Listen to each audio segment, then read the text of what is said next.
बिस्मिल्लाहिर्रहमानिर्रहीम अस्सलामुअलैकुम। Welcome students, you are watching my YouTube channel. बेटे, my name is Sania Mumtaz.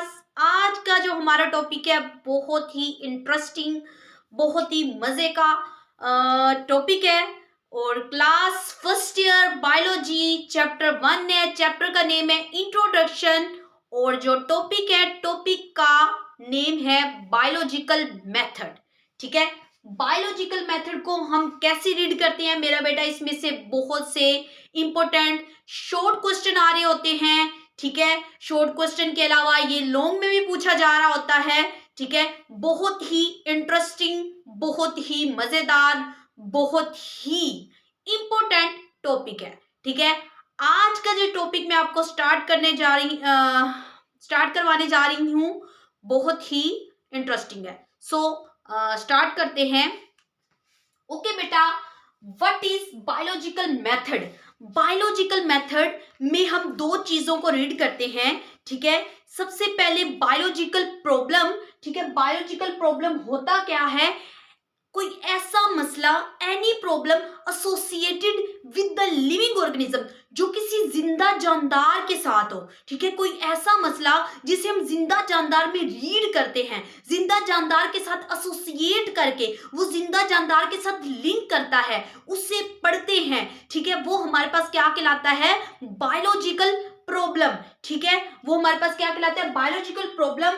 Any problem, कोई भी मसला एसोसिएट करता है with the living organism is called biological problem. और मेरा बेटा, बायोलॉजिकल मेथड होता क्या है?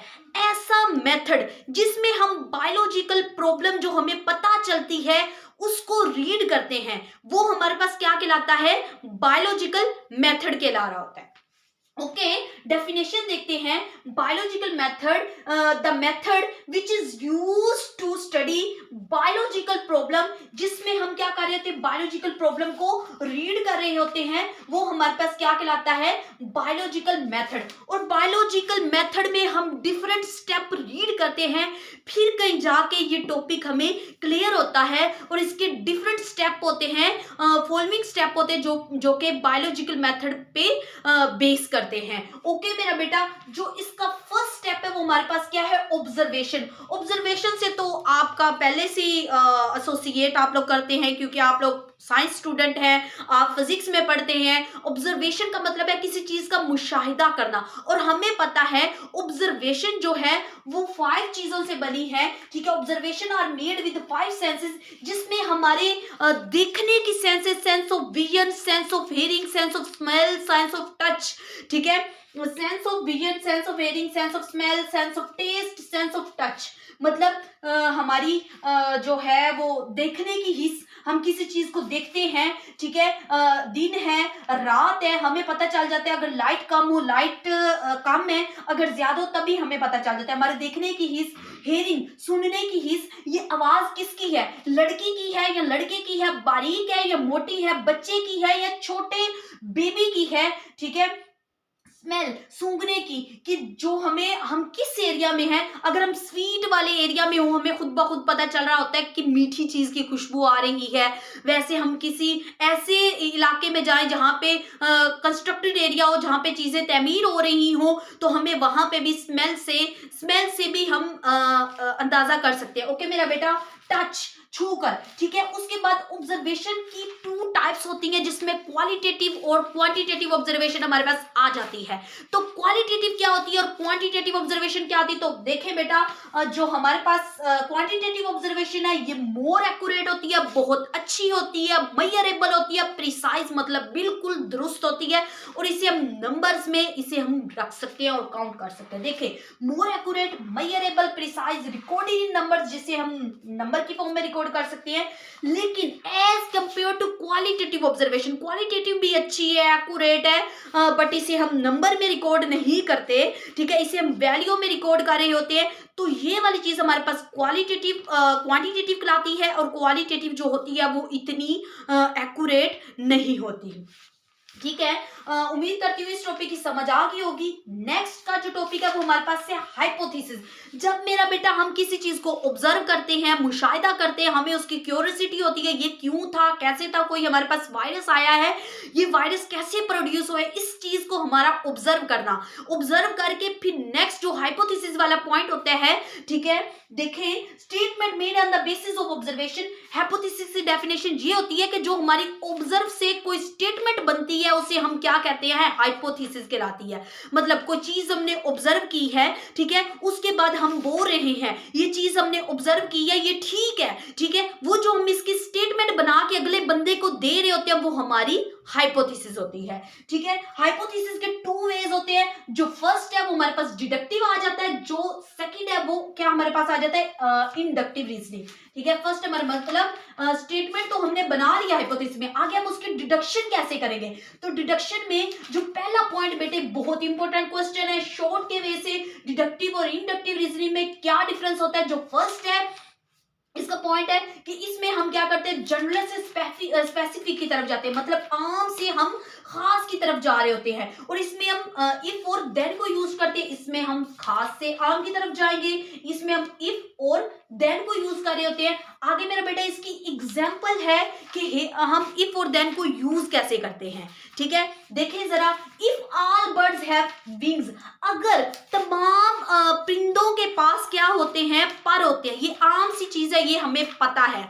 तो हम फिर नेक्स्ट इसको स्पेसिफिक में कैसे लेके जाएंगे, देन स्पैरोज आर बर्ड, तो फिर क्या है जो हमारे पास, एंड स्पैरोज आर बर्ड्स, जो स्पैरो है हमारे पास चिड़िया है वो भी परिंदे, देन फिर वो स्पेसिफिक बन गया, स्पैरो के पास क्या है, विंग्स हैं।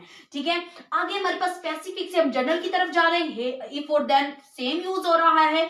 तो देखें, स्पैरोज हैव विंग्स कि अगर इफ स्पैरोज हैव विंग्स, अगर चिड़ियों के पास पर हैं, ठीक है, क्वेश्चन क्या आ रहा है, अगर चिड़ियों के पास पर हैं, ये खास बात है। ठीक है, एंड ऑल बर्ड्स, जिन्हें हम जानते हैं, जिसमें ईगल आ गया, हैक्स आ गया, क्रो आ गया, तो ये जो तमाम बर्ड्स हैं इनके पास भी क्या होंगे, विंग्स होंगे। ये इंडक्टिव में आता है और ये डिडक्टिव में आता है। ओके बेटा, अदर वेज ऑफ फार्मुलेटिंग हाइपोथेसिस, कि दूसरे तरीके से हम कैसे एक हाइपोथेसिस बनाते हैं, फार्मुलेट करते हैं। इसके हमारे पास 5 स्टेप होते हैं। सबसे पहले हम किसी चीज को सोचते हैं, उसका ख्याल करते हैं। तो सबसे पहला पॉइंट आएगा इमेजिनेशन और इंस्टीट्यूशन। ठीक है, यहां हम इसका ख्याल कर रहे होते हैं कि चीज कैसी है, हम इसे कैसे ऑब्जर्व करेंगे। जो सेकंड स्टेप है वो है एस्थेटिक प्रेफरेंस। ठीक है, हम इसे कितना प्रेफर कर रहे हैं, ये कितनी वे में हम इसे ले रही है, कितनी अच्छी हमें लग रही है, कितना अच्छे से हम इसको रीड करेंगे। ठीक है, जो तीसरा है उसमें फिलोसफिकल आइडियाज या फिर रिलीजियस मतलब हम उसे मजहबी लिहाज से हम उसे कितना ले रहे हैं, उसमें मजहब कितना है। ठीक है, तीसरा इसका पॉइंट हमारे पास क्या होगा, comparison and similarity with other, मतलब इसका हम कंपैरिजन मुआवजा कर रहे हैं एंड सिमिलरिटी, और ये एक जैसी, मतलब इसमें कितनी बेसिक चीजें जो मिल रही हैं। ठीक है, विद अदर प्रोसेसेस, जो दूसरे अमल है। सबसे पहले हमारी इमेजिनेशन, हमारा ख्याल, फिर ये कितना अच्छा, हम इसे कितना प्रेफर करते हैं अपनी रोजमर्रा जिंदगी में, फिर रिलीजियस, इसमें मजहब कितना है हमारा, फिर कंपैरिजन एंड सिमिलरिटी, और जो दूसरे प्रोसेस है उसमें कितना इसका मुआवजा कर सकते हैं और ये कितना उसमें सेम है। डिस्कवरी ऑफ वन थिंग, हम एक चीज को तो डिस्कवर कर रहे हैं, एक चीज की तो हाइपोथेसिस बना रहे हैं, लेकिन उसके साथ साथ हम दूसरी चीज को भी देख रहे हैं। देखें, discovery of one thing while, जबकि looking for some other thing, लेकिन हम कुछ दूसरी चीजों को भी उसके अंदर रीड कर रहे होते हैं। Imagination, aesthetic preference, philosophical ideas, comparison, similarity with other processes, discovery of one thing, जिसमें हम एक चीज को तो डिस्कवर कर रहे होते हैं लेकिन दूसरी चीजों को भी बैठ के देख रहे होते हैं कि ये इसमें है, कैसे है। ठीक है, सबसे पहले हमने बायोलॉजिकल प्रॉब्लम की डेफिनेशन की, बायोलॉजिकल मेथड की डेफिनेशन की, then observation, then qualitative and quantitative में डिफरेंस आता है मेरा बेटा, देन हमने हाइपोथेसिस को रीड किया, उसमें डिडक्टिव इंडक्टिव रीजनिंग को रीड किया। उम्मीद करती हूँ इसकी समझ आई होगी। लास्ट पे इंपॉर्टेंट क्वेश्चन है, ये भी इंपॉर्टेंट, ये भी इंपॉर्टेंट, मतलब पूरा टॉपिक ही इंपॉर्टेंट, मोस्ट इंपॉर्टेंट। तो other ways for formulating hypothesis, ये पॉइंट हमने किया। ओके, उम्मीद करती हूँ कि इस लेक्चर की आपको अच्छे से समझ आ गई होगी। नेक्स्ट में आपको इसके जो नेक्स्ट स्टेप रह गए हैं वो क्लियर करवाऊंगी। ओके, जज़ाकिल्लाह फॉर वाचिंग माय वीडियो। अल्लाह हाफिज, फी अमानिल्लाह।